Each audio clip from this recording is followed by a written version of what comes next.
2025 में आप लोग को पता है कि एनटीपीसी का एग्जाम होने वाला है, ग्रुप डी का एग्जाम होने वाला है, और साथ में भी कुछ ही दिनों में यूपीएसएससी पेट का एग्जाम का नोटिफिकेशन आ जाएगा। तो ऐसे में हम लोग चाह रहे हैं कि आप लोगों को एग्जाम के जो पैटर्न है और जो क्वेश्चन है उसको रूबरू कराया जाए। तो 20 क्वेश्चन का प्रैक्टिस सेट मेरे द्वारा लाया जा रहा है, ठीक है। तो आप इस वीडियो में बने रहिएगा, साथ में जिनको आ रहा है वही यहीं पे सॉल्व करेंगे, अपना जवाब देते रहेंगे, ठीक है। चलिए हम चलते हैं।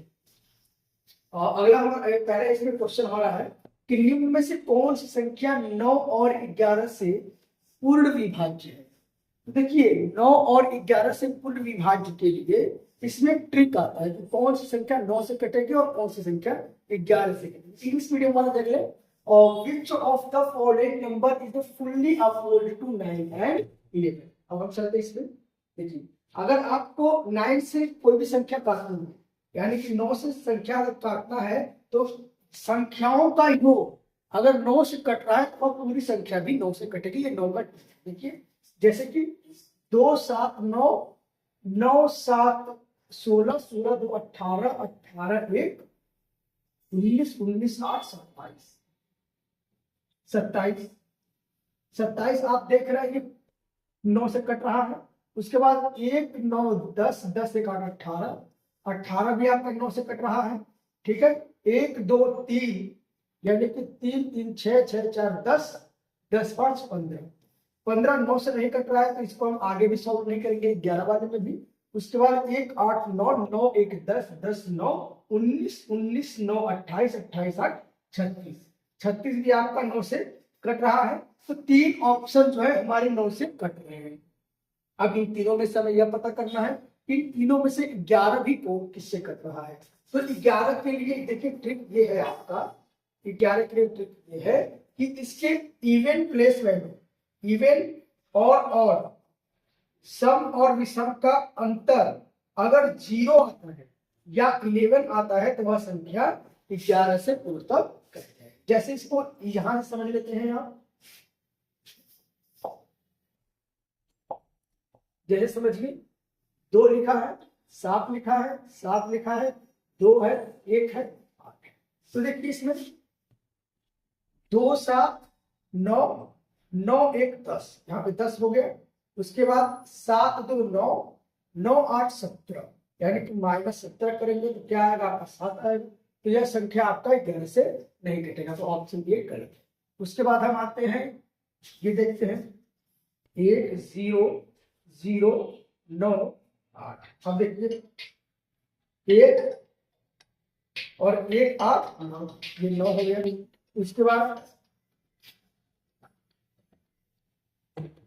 उसके बाद ये 9 आ गया, -9, ये आपका 0 आ गया। तो हम लोगों ने जो ट्रिक देखा था, ट्रिक क्या है कि इसके प्लेस वैल्यू को आपस में माइनस करने के यदि 0 आए अथवा 11 है तो वो संख्या 11 से कट जाएगा। तो हमारा इसको ऑप्शन बी बिल्कुल सही है, जो संख्या 9 और 11 से पूर्णतः विभाजित हो रही है। इसके बाद हम अगले क्वेश्चन पे आते हैं। अगला क्वेश्चन क्या है कि निम्न में से कौन सी संख्या 9 से विभाज्य नहीं होगी। विच of the following number is not divisible by 9। तो ऐसे में हम आप ये देखेंगे कि जो प्रीवियस क्वेश्चन में मैंने आपको ट्रिक बताया था कि कोई भी संख्या, उस संख्याओं का योग अगर आपस में 9 से कट रहा है, यानी कि सभी संख्याओं का सम जो है 9 से कट रहा है तो वह संख्या 9 से पूर्णतः विभाज्य है। तो देखते हैं इसमें अगर हम ऑप्शन से जोड़ेंगे तो 4 9 13, 13 14, 14 4 18, 14 4 18। आप ये देखेंगे कि 18 आपका जो है पूर्णतः 9 से कट रहा है, तो ये आपका संख्या ये गलत है, इसमें विभाज्य नहीं है पूछा है, यानी कौन सी संख्या नहीं कटी। उसके बाद हम आते हैं 7 7 14, 14 7 7 14, 14 8 22, 22 3 25, 25 2 27। तो 27 आप देख रहे हैं ये भी संख्या 9 से कट रही है, तो यह भी कट जाएगी, तो यह भी ऑप्शन नहीं। उसके बाद आते हैं 3 2 5, 5 2 7, 7 5 12, 12 3 15, 15 संख्या ऐसी तो 9 से नहीं कट रही है। तो ऑप्शन में आपका जो है जो पूछा है कि कौन सी संख्या 9 से विभाज्य नहीं है, यानी कि which number is not divisible by 9, तो यह आपका ऑप्शन सी बिल्कुल सही है। उसके बाद अगले क्वेश्चन पे हम आते हैं। अगला क्वेश्चन हमारा है यदि 7 अंकों की संख्या 504x5y3, यानी कि इन्होंने एक 7 संख्या दिया है, वह संख्या ये है 554x5y3, और 11 से विभाज्य है तो x और y के योग को कोई एक मान दिया।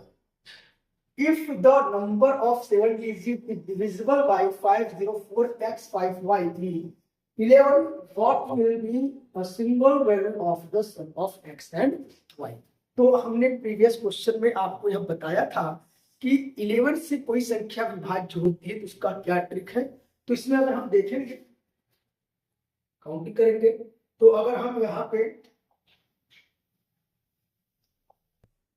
अगर हम यहाँ पर 5 4 काउंट करेंगे 9 आएगा, 9 5 काउंट करेंगे तो आपका 14 आएगा, 14 3 काउंट करेंगे तो आपका 17 आएगा। अब 17 में से हमें कुछ ऐसा माइनस करना है, या तो 0 आए या तो 11 आए।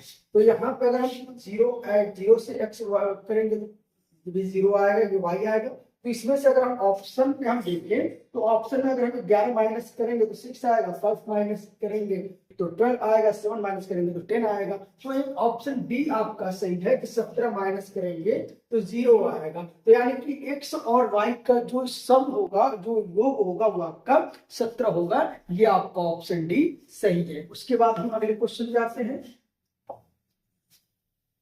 अगला क्वेश्चन है कि 171 गुणे 172 गुणे 173 को 17 से विभाजित करने पर प्राप्त शेषफल ज्ञात कीजिए। उसके बाद इसको इंग्लिश में पढ़ लेते हैं। Find the remaining received on the dividing 171 equal to 172 equal to 173 by 17। यानी कि कह रहा है कि इन संख्याओं को अगर 17 से काटा जाए तो शेषफल क्या होगा। तो इसका भी एक ट्रिक आता है, इसको आप ध्यान से देखिए। आपके जो ये क्वेश्चन है आपको ग्रुप डी में पूछा गया है एनटीपीसी में, और ऐसे क्वेश्चन के लिए यदि आपके पास ट्रिक नहीं होगा तो आप सीबीटी के एग्जाम में जल्दी से उसको क्वालिफाई नहीं कर पाएंगे, क्योंकि एक ही क्वेश्चन में आप उलझे रहेंगे। तो इसका देखिए सबसे अच्छा ट्रिक ये है कि 171 गुणे 172 गुणे 173, अगर इनको 17 से काटना है तो इसका देखिए, इसको ऐसे भी लिख सकते हैं कि 170 प्लस 1 गुणे 170 प्लस 2 गुणे 170 प्लस, अगर आप ऐसे लिख के 17 से विभाजित करेंगे, 17 से काटेंगे, डिवाइड करेंगे, तो 17 से 170 कोई भी कट जाएगा, 170 ये भी कट जाएगा, 170 ये भी कट जाएगा। तो आपका जो रिमाइंडर आएगा वो आएगा 1 प्लस 2 प्लस 3। यहाँ पर 1 बचा, यहाँ पे 2 बचा, यहाँ पे 3 बचा। इनको जब काउंट करेंगे तो आपका आएगा ऑप्शन, यानी कि ऑप्शन डी आपका बिल्कुल सही है। उसके बाद हम अगले क्वेश्चन पे चलते हैं। अगला क्वेश्चन हमारा क्या है, यदि 15 अंकों वाली संख्या, 15 अंकों वाली संख्या क्या है,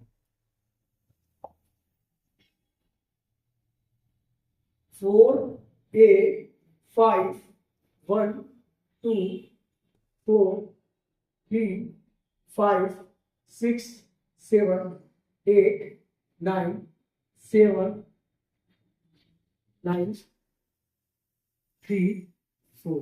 एक बार फिर से मिला लेते हैं। 4 8 5 1 2 4 3 5 6 7 8 9, यहाँ पे 7 रहेगा। ठीक है, तो यह करा 9 से विभाज्य है तो एक का मान गया। प्रीवियस क्वेश्चन में हमने आपको ट्रिक बताया था कि यदि यह संख्या 9 से विभाज्य तभी होगी यदि संख्याओं का योग, यानी कि संख्याओं का सम 9 से कट जाता है तो वह संख्या भी 9 से पूर्णतः विभाज्य हो जाएगी। तो अगर हम इनको काउंट करेंगे 4 5 1 2 4 4 3 5 6 7 8 9 7 7 3 4 को काउंट करेंगे तो ये आ जाएगा 68। और एक को अगर हम प्लस ए लिख लेंगे तो आपको पता होगा कि 68 जो है 9 से डिवाइड नहीं होगा। तो 68 में ऐसा क्या जोड़ा जाए कि 9 से डिवाइड हो जाए। तो 68 में अगर हम 4 जोड़ देंगे, एक की वैल्यू 4 जोड़ देंगे तो 72 आ जाएगा, और 72 9 से डिवाइड हो जाएगा। तो ए की वैल्यू क्या है, डी है, आपका ऑप्शन सही। उसके बाद आते हैं हम अगले क्वेश्चन पे, यह क्वेश्चन आपका बायोलॉजी से, क्योंकि ये जो हम सीरीज चला रहे हैं इसमें सभी क्वेश्चन को मर्ज के, सभी सब्जेक्ट के क्वेश्चन को मर्ज किए हैं। चलिए अब हम आते हैं, देखते हैं कि जीव विज्ञान के ऐसी कौन सी शाखा वंशानुक्रम पैटर्न के माध्यम पर केंद्रित है। Which branch of biology focus on the medium of inheritance patterns. यानी कि क्वेश्चन कहने का यह मतलब है कि इस क्वेश्चन का कि ऐसा कौन सा शाखा, ऐसा कौन सा ब्रांच है जो पीढ़ी दर पीढ़ी स्टडी करता है। पीढ़ी यानी कि एक जनरेशन से दूसरी जनरेशन में जो गुण जाता है उसको स्टडी करते हैं। तो अगर हम ऑप्शन से देखेंगे तो इसमें विकासशील जीव विज्ञान जो है इसके अंतर्गत क्या होता है, किसी भी ऑर्गेनिज्म के बिहेवियर को स्टडी करते हैं, उसके डेवलपमेंट को स्टडी करते हैं, तो वो आता है विकासशील जीव विज्ञान करते हैं। उसके बाद आता है मानव शास्त्र। मानव शास्त्र के अंतर्गत ह्यूमन लाइफ के बिहेवियर स्टडी और डेवलपमेंट को अगर हम स्टडी करते हैं तो आता है मानव शास्त्र। उसके बाद आपका जो ऑप्शन है, ऑप्शन सी सही है, ऑप्शन सी सही है। अनुवांशिकी, अनुवांशिकी एक ऐसा ब्रांच है, एक ऐसा टॉपिक है जिसमें एक जनरेशन से दूसरी जनरेशन में गुणों का जो गुणों का ट्रांसफर होता है उसी को हम स्टडी करते हैं। अनुवांशिकी, अनुवांशिकी के जनक है मेंडल साहब। अनुवांशिकी के जनक कौन है? मेंडल साहब। मेंडल साहब अनुवांशिकी के जनक है, ठीक है। और अगर आपसे कभी कभी प्रश्न पूछ लेता है कि जेनेटिक शब्द का प्रयोग सबसे पहले किसने किया है, तो 1906 में एक वैटसन नाम के वैज्ञानिक थे। 1906 में एक वेटसन नाम के वैज्ञानिक थे। वेटसन नाम के वैज्ञानिक ने 1906 में पहली बार जेनेटिक्स या आनुवंशिकी शब्द का प्रयोग किया था। तो कभी कभी ऐसे क्वेश्चन पूछ लेते हैं कि वो जनक ना कहकर शब्दों को पूछ ले कि इन शब्द का प्रयोग सर्वप्रथम किसने किया था। उसके बाद हम अगले क्वेश्चन पे आते हैं।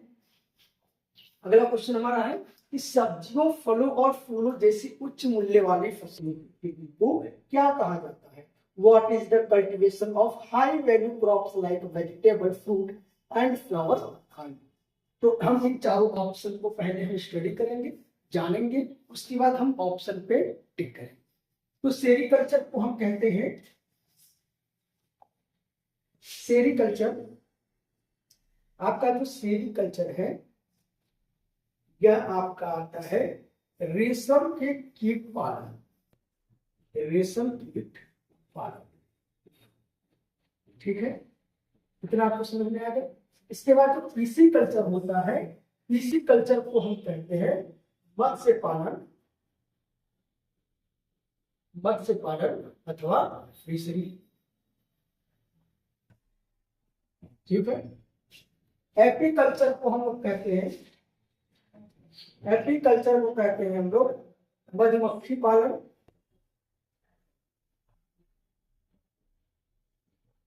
मधुमक्खी पालन। और हॉर्टिकल्चर एक ऐसा ब्रांच है जिसमें हम ऊंचे मूल्य वाले सब्जियों, फलों, फूलों की खेती करते, यानी कि हॉर्टिकल्चर आपका ऑप्शन डी बिल्कुल सही है। उसके बाद हम अगले क्वेश्चन पे आते हैं। अगला क्वेश्चन हमारा है कि कोशिका के अध्ययन को क्या कहा जाता है, the study of cell is called. तो ये आपके 4 ऑप्शन है, चारों ऑप्शन को हम तोड़ेंगे, देखेंगे इसका ऑप्शन क्या आता है, इसका आंसर क्या आता है। तो एक आता है सीरोलॉजी, सीरोलॉजी, सीरोलॉजी, सीरोलॉजी के अंतर्गत आपका किसी भी ब्लड के सीरम का स्टडी किया जाता है, ब्लड सीरम की स्टडी किया जाता है। उसके बाद आपका जो बी ऑप्शन है साइटोप्लाज्म, इसको हिंदी में कोशिका द्रव्य कहते हैं, कोशिका द्रव्य कहते हैं हिंदी में। और यह आपके कोशिका यानी कि सेल के अंदर पाया जाता है। उसके बाद है आपका इथियोलॉजी, इथियोलॉजी आपका रोग के कारण, रोग के कारण। उसके बाद साइकोलॉजी, साइकोलॉजी ऑप्शन सी बिल्कुल सही है। साइकोलॉजी के अंतर्गत ये आपका कोशिका के अध्ययन यानी कोशिका स्टडी को साइकोलॉजी कहते हैं, ठीक है। ये आपका ऑप्शन सही है। उसके बाद हम आते हैं अगले क्वेश्चन पे। अगला क्वेश्चन हमारा है कि विटिकल्चर क्या है, व्हाट इज द विटिकल्चर। ये आपके जो क्वेश्चन पूछे गए आरआरबी के 11/2021 के शिफ्ट 2 में पूछे गए हैं। तो इन चारों क्वेश्चन को हम तोड़ते हैं, चारों ऑप्शन को हम तोड़ते हैं। तो सब्जियों की खेती को कहते हैं हम, सब्जियों की खेती को हम कहते हैं ओलेरोकल्चर। ओलेरोकल्चर कहते हैं हम लोग सब्जियों की खेती। आम की खेती सामान्यतः यह बागवानी के रूप में देखा जाता है। जो खेती करते हैं, जो एग्रीकल्चर करते हैं, सामान्यतः एक बागवानी के रूप में देखा जाता है आम। उसके बाद हम देखते हैं फूलों की खेती। फूलों की खेती को हम कहते हैं फ्लोरिकल्चर। फूलों की खेती को कहते हैं हम लोग फ्लोरिकल्चर। फूलों की खेती को कहते हैं हम लोग फ्लोरिकल्चर। उसके बाद हम आते हैं अंगूर की खेती। तो अंगूर की खेती को कहते हैं हम लोग विटिकल्चर। आपको ऑप्शन सी बिल्कुल सही है। उसके बाद हम आते हैं अगले क्वेश्चन में। अगला क्वेश्चन कि पंछियों के अध्ययन को क्या कहा जाता है? पंछियों के अध्ययन को क्या कहा जाता है? यह क्वेश्चन आप कमेंट में अपना राय जरूर दें कि क्या कहा जाता है। तो इन चारों ऑप्शन को हम तोड़ते हैं और फिर देखते हैं किसमें सही जवाब आप करते हैं। तो इसमें अगर हम देखेंगे, पहले चारों ऑप्शन को देखते हैं। एंटोमोलॉजी, एंटोमोलॉजी को हम लोग कहते हैं कीट विज्ञान। कीट विज्ञान कहते हैं हम लोग एंटोमोलॉजी, ठीक है। उसके बाद हम देखते हैं हर्पेटोलॉजी। हर्पेटोलॉजी यानी कि एम्फीबियन और रेप्टाइल, यानी कि हिंदी में आप लोग हिंदी मीडियम वाले समझिए उभयचर। एम्फीबियन को हिंदी में उभयचर और रेप्टाइल को सरीसृप कहते हैं, ठीक है। एम्फीबियन और रेप्टाइल की स्टडी को हम लोग कहते हैं हर्पेटोलॉजी। अब आप लोगों को यानी कि यह ऑप्शन गलत है, यह ऑप्शन गलत है, इन दोनों में से कोई एक है। तो अभी आप ये देख लीजिए कि प्रश्न को यानी कि क्वेश्चन को कंफ्यूज करने के लिए, स्टूडेंट को कंफ्यूज करने के लिए एक नया शब्द गढ़ा गया है, वर्डोलॉजी। तो अक्सर बच्चे ये सोचेंगे क्या ये इसी को वर्ड है और यहाँ पे वर्ड की बात चल रही है तो वर्डोलॉजी लगा देते हैं, लेकिन ऐसा कोई शब्द होता नहीं है। ये अपने तरीके से बच्चों को कंफ्यूज करने के लिए आयोग द्वारा बनाया गया है। तो यह ऑप्शन गलत है और आपका जो ऑप्शन है ऑर्थियोलॉजी ऑप्शन भी पूरी तरीके से सही है। उसके बाद हम अगले क्वेश्चन पे चलते हैं। अगला क्वेश्चन है हमारा रीजनिंग का क्वेश्चन है। और अगर आप लोग बच्चों नंबर अच्छा लाना है तो आपको रीजनिंग पे ज्यादा फोकस करना पड़ेगा, क्योंकि बहुत आसान सवाल आ रहे हैं। रीजनिंग के एंट्रीज में बहुत आसान सवाल आ रहे हैं जो सबसे बने। आपका टारगेट यही होना चाहिए कि यदि 50 नंबर का प्रश्न है रीजनिंग का तो मिनिमम आपका 49 नंबर आना चाहिए, ठीक है। इसमें हम चलते हैं, यदि देखते हैं इसमें क्वेश्चन कहा है कि यदि पाइप को 169165 लिखा जाता है तो SWAN का अंतिम अक्षर क्या होगा? If PIP is written as a 169165, then what will be the last letter of SWAN? इसमें हम देखते हैं आप लोगों को, यदि हम आपको लेटर का प्लेस वैल्यू पता है, लेटर का जो कोडिंग का कोडिंग डिकोडिंग जो पढ़े होंगे, जैसे ए को 1 कहते हैं, बी को 2 कहते हैं, प्लेस वैल्यू अगर आपको पता है तो ये क्वेश्चन बहुत आसानी से आप सॉल्व कर लेंगे। PIPE को अगर आप ऐसे लिखिए कि P 16 नंबर पे आता है, I आपका 9 नंबर पे आता है, P आपका 16 नंबर पे आता है, E आपका 5 नंबर पे आता है। इसी तरीके से अगर आप SWN को सॉल्व करें हम SWN को, तो यस आपका आता है 19 नंबर पे, W आता है आपका 23 नंबर पे, A आता है आपका 1 नंबर पे और N आता है आपका 14 नंबर पे। तो ऑप्शन क्या पूछा कि अंतिम अक्षर क्या होगा? तो अंतिम अक्षर आपका 4 होगा और आपका ऑप्शन भी बिल्कुल सही है। उसके बाद अगले क्वेश्चन पर हम चलते हैं। अगला क्वेश्चन है कि यदि विशिष्ट कोड भाषा में हिस्ट्री को 732684 के रूप में कोडबद्ध किया गया है तो सिविक्स को 135312 के रूप में कोडबद्ध किया गया है, तो विजिटर को किस प्रकार से कोडबद्ध किया गया है? If in a particular code language, if history is coded as a 732684 and civics is coded as a 135312, then how will visitor be coded? ठीक है, तो आप इन अगर प्रश्न को ध्यान से पढ़ेंगे तो आपको यह समझ में आएगा कि जो विजिटर शब्द है, जो विजिटर शब्द है सिविक्स और हिस्ट्री से मिलकर ही बना गया है। यानी कि हिस्ट्री के जो कुछ वर्ड है उसके इस रूप में कोड किया गया है और सिविक्स के जो कुछ वर्ड है इसको इस नंबरों के आधार पर कोड किया गया है। तो अगर आप विजिटर को देखेंगे, विजिटर को अगर आपको सॉल्व करना है,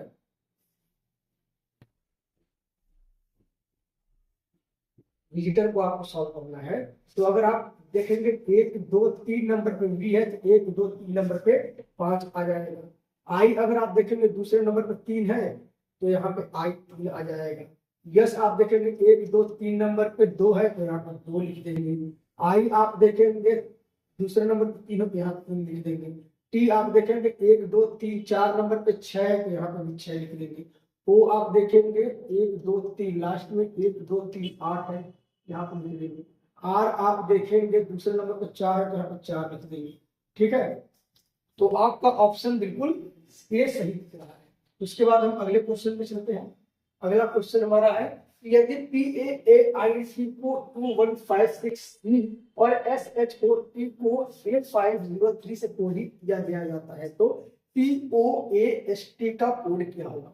If PAINT is coded as 21563 and SHOT is coded as 8503, then what will be the coded POST?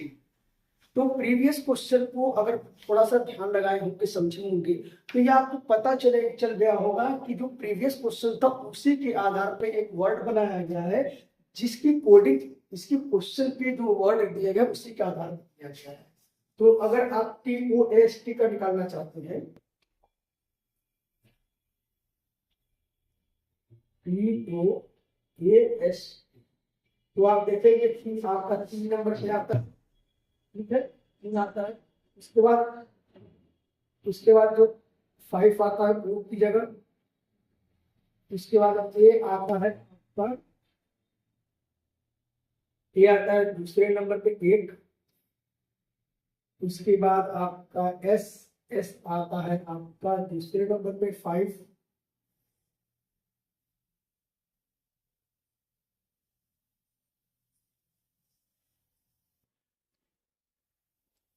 उसके बाद आपका जो टी है आपका आता है 3।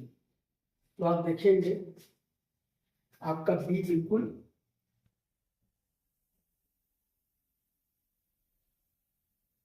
एट होगा, सॉरी गलती हो गई, ये आपका बी आपका बिल्कुल सही है। उसके बाद हम आते हैं अगले क्वेश्चन पे। अगला क्वेश्चन है आपका कि यदि TRACTOR बराबर 14 है, ठीक है, और TROLLEY बराबर 14 है तो SCOOTER बराबर क्या होगा? तो इस प्रश्न में अगर आप ध्यान देंगे तो यह समझेंगे तो 1 2 3 इसमें कौन सा ट्रिक ऑफ फॉर्मूला लगा है? 1 2 3 4 5 6 7, 7 अल्फाबेट है आपके, तो 7 गुणे 2 बराबर 14। यहाँ पे आप काउंट करेंगे 1 2 3 4 5 6 7, 7 गुणे 2 बराबर 14। तो यहाँ पे भी हम काउंट कर लेंगे 1 2 3 4 5 6 7, तो 7 गुणे 2 बराबर 14 यहाँ पे आएगा। तो आपका ऑप्शन बिल्कुल तरीके से सही है। उसके बाद हम अगले क्वेश्चन पे आते हैं। अगला क्वेश्चन है एक निश्चित भाषा में प्रमोशन को 365458957 लिखा जाता है तो उसी कोट भाषा में MONITOR किस प्रकार लिखा जाता है? If promotion is written as the 365458957 in a certain code language then how will monitor be written in that code language? तो प्रीवियस क्वेश्चन को अगर आपने ध्यान से देखा होगा या लगाया होगा तो आप ये देख रहे हो कि किस प्रकार से एनटीपीसी एग्जाम रीजनिंग मतलब क्वेश्चन दे रहा है एग्जाम में। तो ऐसे में एक कोड दे दिया और जो कोड आपका बनाना है वो इसी कोड से विकल्प बनाने की जो आपको मॉनिटर लिखना है प्रमोशन के शब्द से ही आपका बना। पहले मॉनिटर शब्द लिख लेते हैं।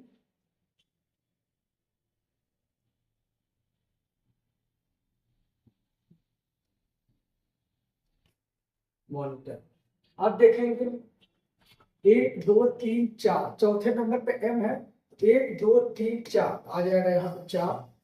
आप वो देखेंगे वो आपका है तीसरे नंबर पे, 1 2 3 5 नंबर पे वो आ जाएगा। एन हम देखेंगे, एन देखेंगे लास्ट में है तो 7 आ जाएगा।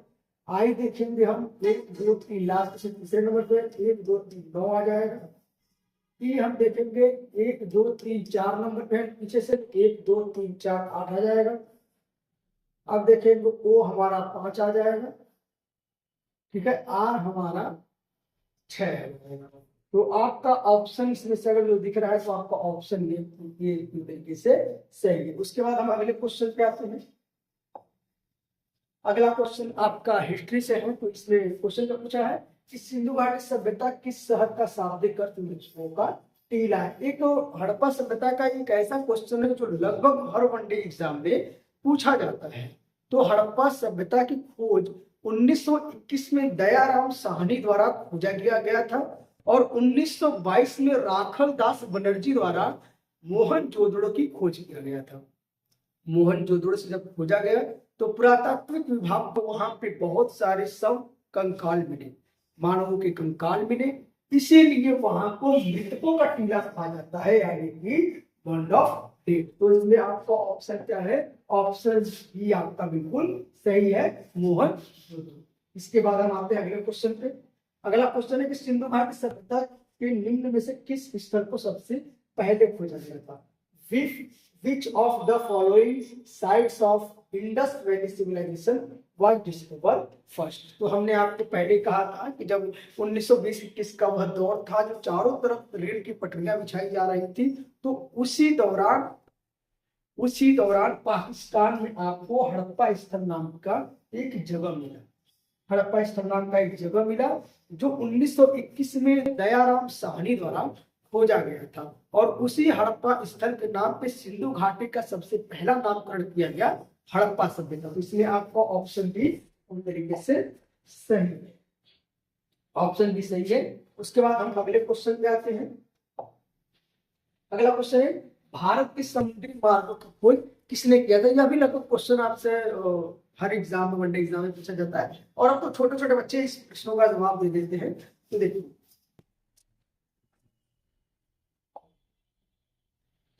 जब हमारा 14वीं शताब्दी में, सॉरी 14वीं से 15वीं शताब्दी में जब हमारा यूरोप से स्थल मार्ग अवरुद्ध हो गए थे, यानी कि जो रोड के जो भूमि के रास्ते थे वो बंद हो गए थे, तो यूरोप के माध्यम से, पुर्तगाल के माध्यम से समुद्री मार्गों की खोज करने का प्रयास किया। तो पुर्तगाल से 8 अगस्त 1997 को एक वास्को डिगामा नाम के व्यक्ति ने एक पुर्तगाल से नाव के माध्यम से, जहाजी बेड़ा के माध्यम से भारत के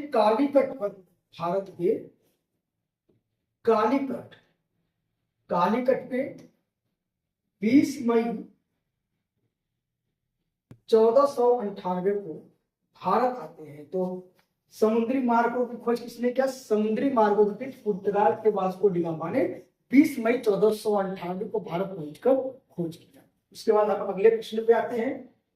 अगला प्रश्न हमारा है कि कंप्यूटर के किस भाग को नर्व सेंटर कहा जाता है? तो ध्यान दें बच्चे, आप लोग, आपको कंप्यूटर की क्लासेस भी यहीं से मिलेगी और साथ में आपको प्रैक्टिस सेट सॉल्व करनी है डेली का डेली, ठीक है। उसके बाद ये देखिए कि आपको कंप्यूटर के किस भाग को नर्व सेंटर कहा जाता है? तो आपके जो कंट्रोल यूनिट है, ऑप्शन सी आपका जो कंट्रोल यूनिट है, इसी को हम कहते हैं कंप्यूटर का नर्व सेंटर। समझ में आया आपको? उसके बाद हम अगले क्वेश्चन पे आते हैं। अगला क्वेश्चन हमारा है कि निम्न में से कौन से पहले कोशी स्तर पे होते हैं? विच of the following occurs in the first trophic level? तो यह क्वेश्चन आपके लिए एज अ होमवर्क है, आप कमेंट में इसका आपको जवाब दें। हमें हालांकि आपको थोड़ा सा हिंट दे देता हूं इस क्वेश्चन को सॉल्व करने के लिए, ठीक है। जैसे कि पृथ्वी पे जो अपने से भोजन बनाते हैं, पूरी तरीके से अपने से भोजन बनाते हैं, वह होते हैं आपके पेड़ पौधे और घास जो फोटोसिंथेसिस या प्रकाश संश्लेषण की प्रक्रिया से अपना भोजन बनाते हैं। उसको जो लोग खाते हैं, जैसे कि खरगोश हो गया, बकरी हो गया, गाय हो गया, उनको प्राथमिक उपभोक्ता कहते हैं।